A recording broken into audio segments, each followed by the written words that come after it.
किसी भी देश की उन्नति और समृद्धि के लिए राजनीतिक स्थिरता तथा आंतरिक सुरक्षा अत्यंत आवश्यक है। इसके अभाव में साहित्य, संस्कृति, उद्योग तथा ललित कलाओं का ह्रास होने लगता है।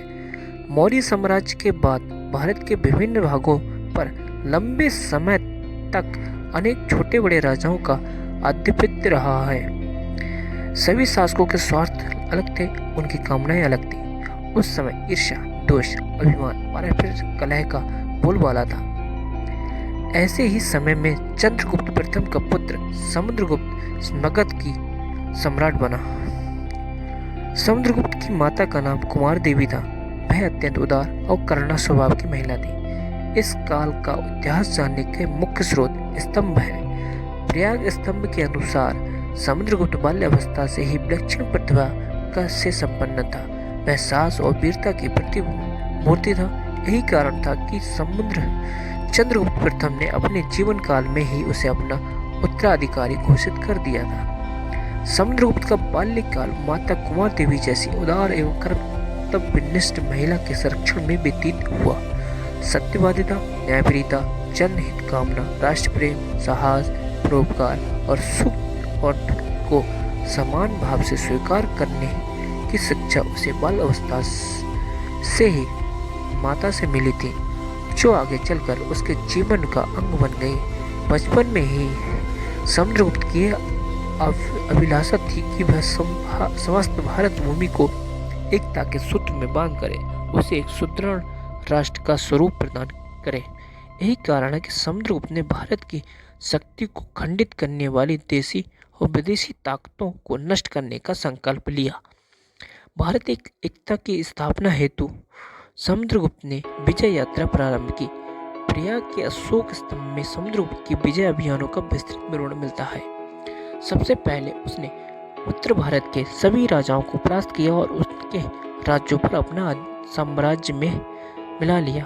उसके साहस और पौरुष की चर्चा होने लगी। अपनी सेना का संचालन वह स्वयं करता था और एक सैनिक के भांति युद्ध में भाग लेता था। धीरे धीरे उसने पूर्व में बंगाल तक अपना राज्य फैलाया। पूर्वी तट के द्वीपों पर आक्रमण करने के लिए उसने नौसेना का गठन किया। राष्ट्रीय एकता को सुदृढ़ करने के लिए दक्षिण राज्यों को एक केंद्रीय शासन के अधीन लाना आवश्यक था। प्रयाग स्तंभ में उसका उल्लेख है। इस यात्रा के लिए उसे अत्यंत भयावह भीड़ जंगलों को पार करना पड़ा। कहीं पहाड़ लागने पड़े और कहीं नदियों पर पुल बांधने पड़े, कहीं हाथियों को से ही पुल का काम लेना पड़ा। समुद्रगुप्त ने मध्य प्रदेश से पूर्व प्रवेश कर दक्षिण कौशल की राजनगरी श्रीपु पर घेरा डाला और इसके बाद उसने बिहड़ जंगली प्रदेश महाकालांतर पर आक्रमण कर विजय प्राप्त की। पल्लव राजा को छोड़कर सभी ने उसके सामने आत्मसमर्पण किया। पल्लव पर विष्णुगुप्त की हाथियों की सेना अत्यंत शक्तिशाली थी, लेकिन समुद्रगुप्त ने आक्रमण की आंधी को नहीं रोक सकी और अंत में उसे भी आत्मसमर्पण करना पड़ा। सीमांत प्रदेश के 5 तथा 9 अन्य गढ़ राज्यों ने समुद्रगुप्त की अधीनता स्वीकार कर ली। इसके पश्चात आर्यवत, विंध्य क्षेत्र, मध्य भारत, कलिंग से लगे जंगली प्रदेशों को 18वीं शासकों को भी समुद्रगुप्त ने परास्त किया। कहते हैं समुद्रगुप्त के इन अभियानों में 3 वर्ष में 3000 मील की यात्रा पूरी की थी। नेक्स्ट पास्ट नेक्स्ट डे, तब तक सुनते रहिए जीपी स्टोरीज इन हिंदी। मिलते हैं जल्दी।